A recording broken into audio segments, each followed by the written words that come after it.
Tudo bem com você, candidato? Bem-vindo ao nosso curso Desafio, buscando sempre aprovar, né? Eu quero primeiramente me apresentar para você. Eu sou o professor Hilder Maciel, sou advogado e servidor público federal e já tenho atuado em curso preparatório há um certo tempo. E aqui no Desafio eu estarei trabalhando contigo a disciplina Direitos Humanos, certo? Direitos Humanos, como você bem sabe, está presente em ambos os editais, tanto no edital de oficial da Polícia Militar, bem como no edital do Bombeiro Militar. Hoje será a nossa primeira aula de Direitos Humanos e nós iniciaremos nossa abordagem falando da teoria geral. Na tela, por favor. Então, o nosso tema inicial é Teoria Geral dos Direitos Humanos. Nessa aula, eu venho trazer para ti o conceito, noções de direitos humanos e, além disso, eu venho trazer para ti também o estudo das características dos direitos humanos e das principais características, melhor dizendo, e das gerações de direitos humanos, certo? Feita essa análise, eu quero iniciar nossa aula fazendo um aviso para você, meu aluno. Direitos humanos é uma disciplina, é um tema, né, que está sempre em discussões na internet, na imprensa, nas redes sociais e acaba sendo sempre um tema polêmico. Muitas pessoas opinam, se manifestam a respeito de direitos humanos e isso acaba formando muitos conceitos e muitas ideias no senso comum. O que eu quero de início, meu aluno? De início, eu quero que tu te desapegue dessas crenças anteriores, desapegue dessas ideias formadas por programas jornalísticos, por internet, enfim, por qualquer outra fonte. Você abandona, se desapega dessas ideias e dá a oportunidade de verificar aqui no nosso curso o que realmente vai importar na tua aprovação. Que o que é? Que é o conceito e as ideias com viés científico, certo? Perfeito. Então, desde já eu quero que tu tenha esse cuidado. Bem, pode colocar na tela. Eu vou tratar contigo, nesse primeiro momento, a teoria geral dos direitos humanos. E, basicamente, teoria geral são aquelas noções elementares, básicas a respeito da matéria. E, no decorrer da aula, a gente vai aprofundando, vai nivelando vocês para essa boa preparação. De teoria geral, eu começo contigo já tratando de conceitos, né? Em direito, dificilmente há um consenso em relação a conceitos. Cada doutrinador que você olha, cada livro que você vê, traz a sua ideia, o seu conceito diferente. Nesta aula eu trouxe para ti três conceitos que eu considero os conceitos mais relevantes, né, mais didáticos que possam te dar essa ideia real do que sejam os direitos humanos. E o primeiro conceito que eu trago para ti, meu aluno, é o conceito das Nações Unidas, né, da nossa Organização das Nações Unidas, chamada, conhecida pela sigla ONU. As Nações Unidas conceituam os direitos humanos como garantias jurídicas universais que protegem, olha, observa aqui, que protegem, que protegem, que protegem indivíduos e grupos contra ações ou omissões dos governos que atentem contra a dignidade da pessoa humana, contra a dignidade humana. Então esse é o primeiro conceito. Ele informa que direitos humanos são garantias. O que são garantias, meus alunos? São disposições assecuratórias que visam assegurar, proteger. Protegem quem? Os indivíduos ou um grupo de indivíduos contra o arbítrio, contra o abuso, contra a omissão dos governos que representam os estados, certo? Quando um governo representando o Estado vem a violar a dignidade humana, os direitos humanos surgem como um escudo, como um bloqueio, como uma proteção do indivíduo em relação a esse Estado, tudo bem? Continuando ainda, trazendo conceitos para vocês, o segundo conceito trazido por mim aqui na aula é o conceito do ministro do Supremo Tribunal Federal, né? Todo mundo só fala dele, o nosso Alexandre de Moraes. Alexandre de Moraes, né? Só para título informativo, é um grande doutrinador. Antes mesmo de ser ministro do STF, ele já era um doutrinador muito reconhecido no mundo jurídico. E Alexandre de Moraes também traz conceito de direitos humanos. Segundo Alexandre de Moraes, os direitos humanos são conjunto de direitos e garantias inerentes à pessoa humana. Olha só, atenção aqui. Conjunto de direitos e garantias inerentes à pessoa humana que visam proteger a dignidade e a liberdade do indivíduo contra o arbítrio do Estado e assegurar condições mínimas de vida, certo? O conceito de Alexandre de Moraes, embora ele traga algumas palavras distintas, ele vai ao encontro do conceito da ONU, né? Ele muito se assemelha ao conceito da ONU no ponto de direitos humanos inerente à pessoa, o próprio nome indica, direitos humanos. A quem pertencem esses direitos? Quem titulariza esses direitos? Nada mais, nada menos do que o próprio ser humano, o nome já indica, não é isso? Que visam proteger a dignidade e a liberdade do indivíduo contra o arbítrio do Estado. Então, tu percebes que tanto no conceito da ONU quanto no conceito do Alexandre de Moraes, que há um ponto comum: proteção à dignidade humana e da liberdade. Proteção contra arbítrios do Estado, abusos do Estado contra o indivíduo. Perfeito? E por último, e não menos importante, nós temos o conceito do professor André Carvalho Ramos, que diz que os direitos humanos são o conjunto de direitos considerados indispensável para uma vida humana pautada na liberdade, igualdade e dignidade. Pessoal, 3 conceitos. Mas o que nós podemos resumidamente deduzir desses 3 conceitos? Direitos humanos têm um viés garantista. Ele visa garantir. Garantir é assegurar, é proteger. Quem ele protege? O indivíduo, as pessoas, grupos de indivíduos em face de quem? Em face do Estado. Se o Estado vier a violar liberdade e dignidade, os direitos humanos existem para proteger o indivíduo e impedir que o Estado pratique essas violações.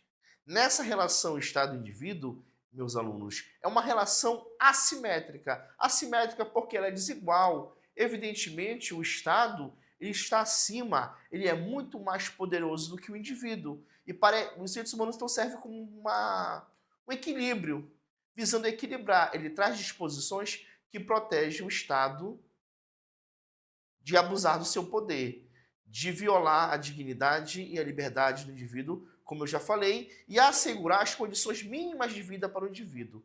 Então, de tudo que eu falo, eu posso afirmar para ti, com toda a clareza, que o ponto central do nosso conceito, todos os conceitos, todas as ideias de direitos humanos, elas giram em torno da dignidade da pessoa humana ou dignidade humana. É esse o ponto central do nosso conceito. Sempre que eu tratar de direitos humanos, automaticamente estarei tratando de dignidade da pessoa humana. Tranquilo? Perfeito, trouxe esses conceitos, tentei os resumir e é essa a ideia, a vida em direitos humanos, certo? Beleza, então, prosseguindo a nossa exposição de conteúdo, agora eu vou falar para ti de algumas terminologias. Sabe por quê? Muitas vezes em que você vai estudar direitos humanos, você observa muitas disposições iguais ou semelhantes a disposições que você vai encontrar lá no direito constitucional, sobretudo no título Direitos e Garantias Fundamentais, né? E é comum que haja uma certa dúvida, uma certa confusão sobre as terminologias direitos humanos e direitos fundamentais. Você se pergunta, será que significam a mesma coisa? Será que são sinônimos? Né? São disposições muito semelhantes. Então é comum que haja essa dúvida. E a nossa aula agora servirá para você, de uma vez por todas, que você, de uma vez por todas, venha a sanar essa dúvida. Seguindo o nosso material, eu trouxe para ti uma comparação entre direitos humanos e direitos fundamentais. De um lado, direitos humanos, do lado, direitos fundamentais. Vamos lá, primeiramente, analisar o que trata sobre direitos humanos. Dizem respeito a direitos correspondentes ao gênero humano como um todo. É óbvio, né, meu aluno? Tu já observou. Se são direitos humanos, é óbvio que trata de humanos. Seres humanos na sua totalidade, sem exceção. São tratados de maneira supranacional no âmbito do direito público internacional. E aqui eu quero destacar para ti esse supranacional. Por que supranacional? Porque ele não está restrito às fronteiras de um Estado. Ele se expande, ele tem um âmbito internacional. Todas as vezes que eu estou falando de direitos humanos, eu tenho que compreender que o seu âmbito de incidência ele é internacional. Ele transcende as fronteiras dos Estados nacionais. Ele vai além, ele é supranacional. Supra é o que está acima, é o que vai além de um país, das disposições internas de determinado Estado. E por isso ele é supranacional e ele tem âmbito de incidência no direito público internacional. Possui fundamentação justnaturalista, considerando que existem direitos inerentes à condição humana. Perfeito. E de outro lado, nós temos os direitos fundamentais. Pessoal, em sentido, eles querem dizer a mesma coisa que direitos humanos. Olha só, são direitos relacionados ao gênero humano. Ora, de novo, sim, de novo, olha. O tanto que você vê aqui, você vê aqui. Tanto os humanos quanto os fundamentais são direcionados ao gênero humano. E quando eu falo gênero humano, eu falo na sua totalidade, de forma completa. Perfeito? Mas positivados na ordem jurídica interna. E é aqui que está o ponto nevrálgico, o ponto principal dessa diferença. Os direitos humanos têm incidência no âmbito internacional, supranacional, passa as fronteiras. Já os direitos fundamentais, eles são positivados, ou seja, eles têm validade na ordem jurídica interna de um Estado. Ele está, geralmente, coloquei para ti, nas constituições federais. A nossa própria Constituição Federal, de 5 de outubro de 1988, que foi promulgada nessa data, ela tem diversas disposições de direitos fundamentais no seu corpo, sobretudo em seu título 2, né, no artigo 5º ao artigo 17. Muito do que você estuda lá, você vai estudar também direitos humanos. Pois é, os direitos fundamentais, eles têm incidência interna dentro de um Estado. Perfeito? Então, eles dependem do reconhecimento do ordenamento jurídico de cada país. Recapitulando e reforçando, qual a diferença fundamental entre um e o outro? Em sentido, são idênticos. Todos protegem o ser humano, os indivíduos de forma geral. O que diferencia é o seu âmbito de incidência, enquanto os direitos humanos têm incidência internacional, os direitos fundamentais têm incidência nacional, dentro da ordem jurídica interna de um Estado. Espero que tenha ficado claro para vocês essa distinção, que essa distinção, vez por outra, aparece nas mais diversas bancas de concurso público. De boa? Tranquilo? Espero que sim. Espero que esteja tudo bem, não é isso? Professor aqui, a primeira aula, né? Dá um certo nervosismo, uma ansiedade, mas a gente tem aquela garra de quem é do desafio para superar isso aí, né? Quem é desafio, leia-se superação. Quem estudou aqui, né? São muitas e muitas histórias de superação. Perfeito. Então, falamos do conceito, ou dos conceitos, melhor dizendo, né? Que eu trouxe 3 para vocês. Falei contigo da distinção entre fundamentais e humanos, e agora a gente vai avançar mais um pouco na disciplina, falando de gerações ou dimensões. Amplia para mim, por favor, a imagem. Beleza, então. Olha só, aluno desafio. Gerações e dimensões, né? Quando a gente está conversando com alguém, sempre fala, né? Ah, que na geração anterior tal coisa era assim, agora essas novas gerações, geração milênio, geração não sei o que, geração não sei o que lá. Não tem essa conversa aí hoje em dia, né? Da galera, vocês que são jovens, né? Gerações disso, geração daquilo, perfeito. Geração, o que dá a ideia pra gente, básica? De sucessão no decorrer do tempo. Não é isso? Determinado período se comporta de um jeito, se age de um jeito, passado para outro período se age de outro jeito. É basicamente essa ideia de geração. Em direitos humanos, funciona parecido, tá?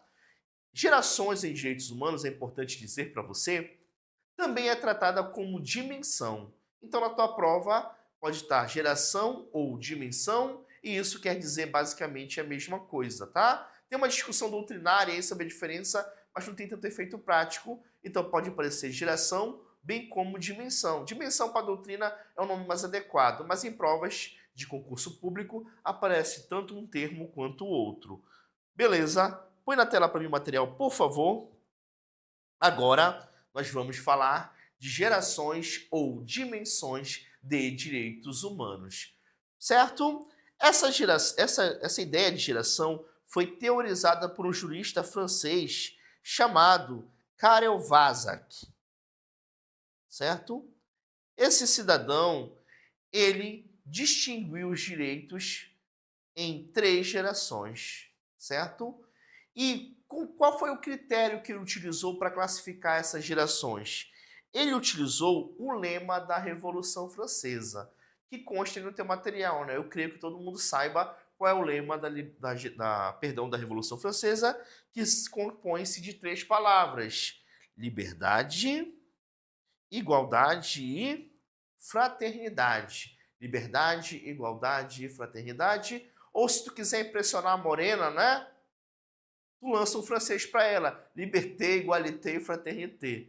Não é isso? Joga um francês, são 3 palavras acrescentadas no teu vocabulário. Feita essa brincadeira boba, né? Que não vai cair na prova.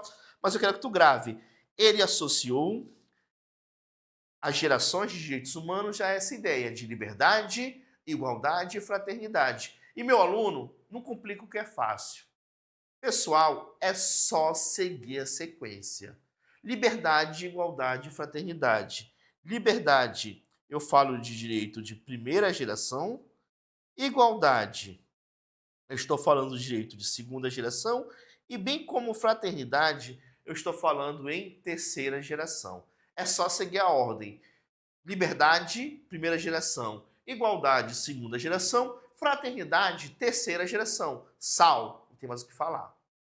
Sabias que tem questão que pergunta isso? E tem candidato que erra? É elementar, é básico. Por que quis complicar, meu aluno? É só seguir a sequência. Primeira, liberdade. Segunda, igualdade. Terceira, fraternidade. Tranquilo? Perfeito. Então, feito esse breve esclarecimento, agora a gente vai propriamente falar dessas gerações e dimensões. Vou começar pela ordem, não é isso? Com primeira geração, e eu já te disse que são direitos de liberdade. São direitos de liberdade. Apontam o quê? Direitos civis e políticos, baseados no valor da liberdade.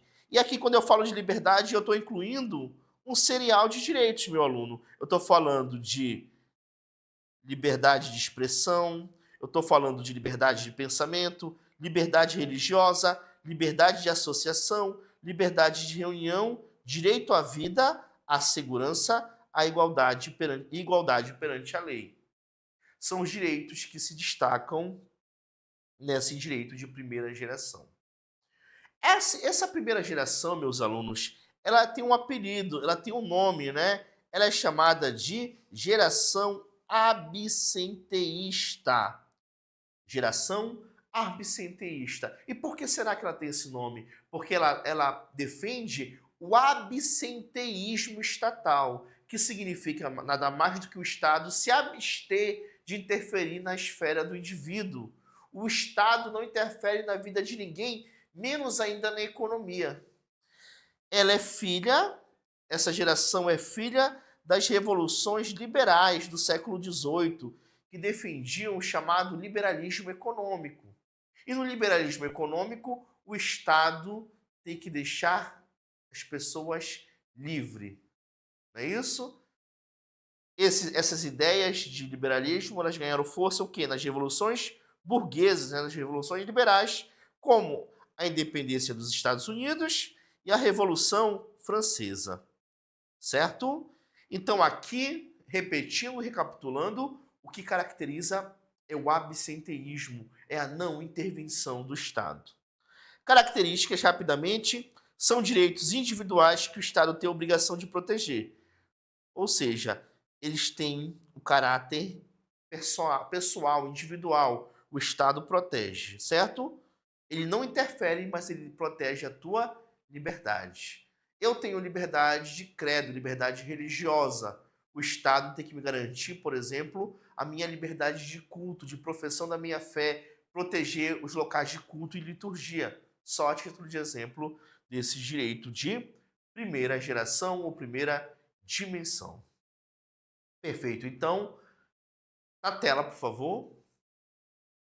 Agora, a gente vai falar um pouco para ti da sucessão do de primeira, que são os direitos de segunda geração. Pessoal, os direitos de primeira geração consolidaram uma série de liberdades. Porém, eles não resolveram nem de longe os problemas sociais. Sabe por que não? Porque muito do que se vê de direito não contempla os mais pobres, os mais desfavorecidos. São ideários da burguesia, né? Que já tinham poderio econômico. E o desenvolver das coisas trouxe um cenário maior de desigualdade. A famosa desigualdade social, concentração de renda, certo? Em que os direitos de liberdade não eram suficientes para atender. Com a Revolução Industrial, a crescente industrialização, a exploração, jornadas de trabalhos longas, essa realidade ela foi cada vez mais se acentuando, né? No período da Revolução Industrial, por exemplo, havia a maciça exploração da mão de obra infantil e feminina nas fábricas de tear, enfim. As desigualdades foram se acentuando.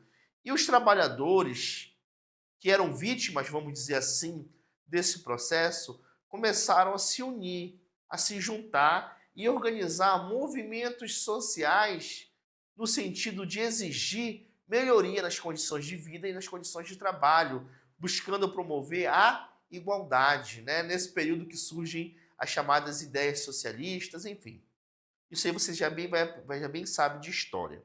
O que eu quero te dizer agora é que ganharam força direitos que buscavam promover a igualdade. Na tela, por favor.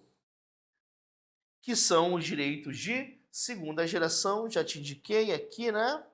Já pude te indicar que eles tratam de igualdade. Surgiu com a ascensão do chamado Estado Social, quando? No início do século XX, né? Final do século XIX também, posso colocar assim, início do século XX. Documentos que trouxeram com destaque esse direito. A Constituição Mexicana de 1917 e a Constituição de Weimar, na Alemanha, de 1919. Há quem diga que também, vou colocar aqui para ti, a Constituição Brasileira de 1934. Elas foram documentos relevantes dentro dessa perspectiva de direitos humanos, certo? O que inclui esses direitos? Direito à educação, saúde, trabalho e seguridade social. Pessoal, os direitos de segunda geração, eles têm uma diferença crucial dos de primeira. Enquanto os de primeira geração, o Estado era absenteísta e se abstinha de participar, os de segunda geração é diferente. Aqui, eu vou colocar aqui para ti, o Estado,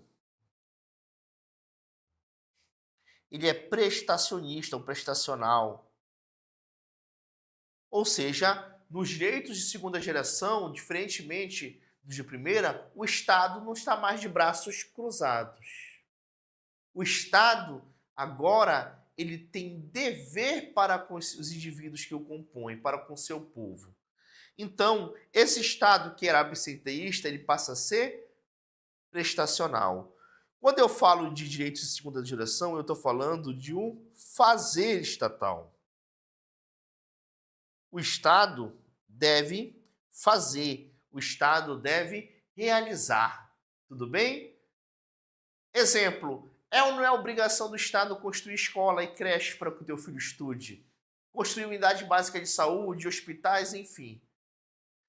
É direito do povo e dever do Estado. Aqui nos direitos sociais, no direito de segunda geração, o Estado age. Ele é prestacionista justamente para garantir aquelas pessoas que são desfavorecidas, que têm menos possibilidades, que elas possam buscar gradativamente igualdade. Neles destacam-se, né, já coloquei para ti, direitos econômicos, sociais e culturais. Teve questão que só pergunta isso aqui, olha, meu aluno. Quais direitos correspondem aos direitos de segunda geração, econômicos, sociais e culturais? Perfeito? Matou a segunda geração? Na tela? Amplia. E agora nós vamos falar, né, na sequência, do direito de terceira geração ou terceira dimensão. Esses direitos, né, seguindo a lógica da Revolução Francesa, a ordem do lema da Revolução Francesa, eles são direitos de fraternidade. Na tela, por favor. Direitos de terceira geração associados à ideia de fraternidade. Direitos coletivos e de solidariedade. Esses também são chamados direitos, vou colocar aqui, transindividuais. Por quê? Eles ultrapassam a individualidade. Eles têm natureza coletiva, envolve várias pessoas, grupos de pessoas, e não o indivíduo considerado em si. Né? Eu ia falar o indivíduo considerado individualmente. A pessoa considerada individualmente. Não. Aqui leva em consideração um grupo. Né? Porque ele é transindividual, porque ele vai além da órbita, vamos dizer assim, do indivíduo, além do espectro do indivíduo. Ele tem uma dimensão coletiva, certo?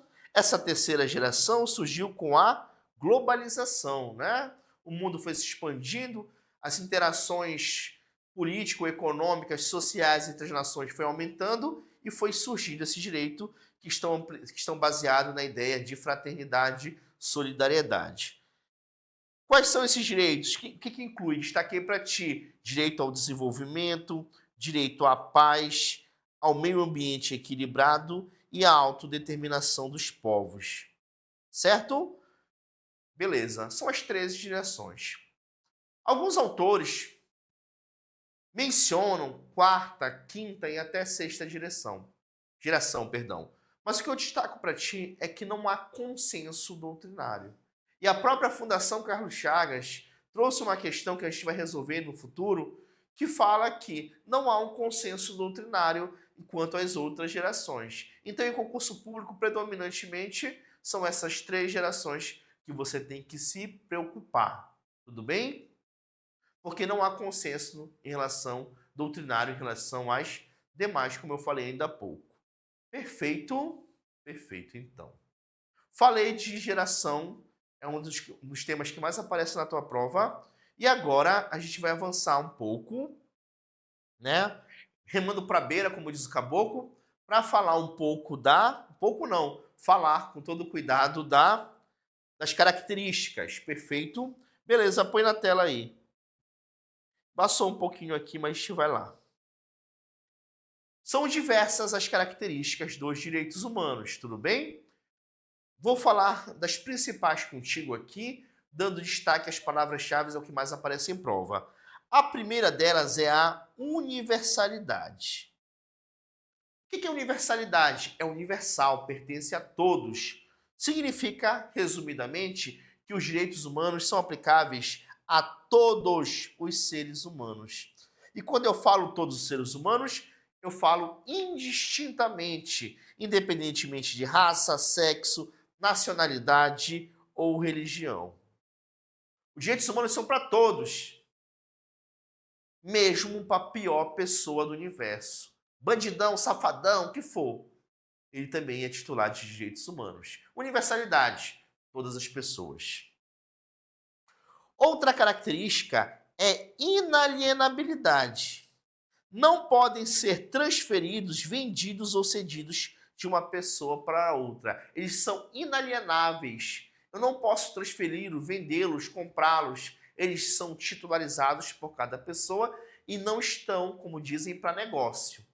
Não se alienam, não se transferem, não se trocam, não se vendem, não se negociam. São inalienáveis. Perfeito?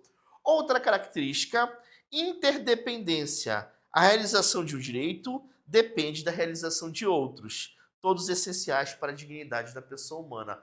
Um direito depende do outro, eles estão interrelacionados, eles são correlatos, compõem um só sistema, que quando tu viola um direito tu está necessariamente violando um outro. Tudo bem?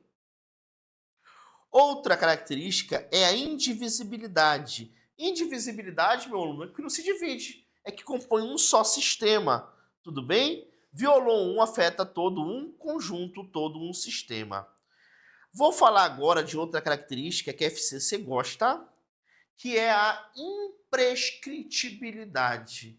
Imprescritibilidade, meu chefe, quer dizer o seguinte, que os direitos humanos não prescrevem. O que é prescrever? É perder direito com o passar do tempo. Com os direitos humanos isso não acontece, eles são imprescritíveis. São imprescritíveis porque não perdem a validade, grifei para ti, com o passar do tempo, mesmo que não sejam exercidos. É imprescritível. Isso significa dizer que se você sofreu uma violação de um de seus direitos humanos, você, mesmo que não exerça a exigência da reparação, você continua tendo esse direito para todo sempre. Ou seja, direitos humanos não têm prazo de validade. Isso é imprescritibilidade. O outro, e aqui outra característica, perdão, que a FCC muito adora é a vedação a retrocesso. Né? Dá uma cortadinha aí, mas a gente vai mandar material na íntegra para você. A vedação ao retrocesso é o seguinte, vedar é proibir, retroceder é voltar atrás, né? Os direitos humanos, meus alunos, ele não recua, ele não retrocede, ele está proibido. Direitos humanos têm efeito prospectivo e é para frente que se anda, é para frente que se vai. Em outras palavras, as conquistas já consolidadas não se perdem. Né? Imagina, por exemplo, que nós temos a Lei Áurea que proíbe a escravidão no Brasil. Poderia surgir uma lei que voltasse a permitir a escravidão? Não, obviamente. Por quê? Porque seria um retrocesso. E o retrocesso ele é vedado, certo? Os direitos humanos não podem voltar atrás, não podem retroceder das suas conquistas já consolidadas. Tranquilo? Essa vedação e retrocesso, ela também pode aparecer na tua prova como efeito cliquet.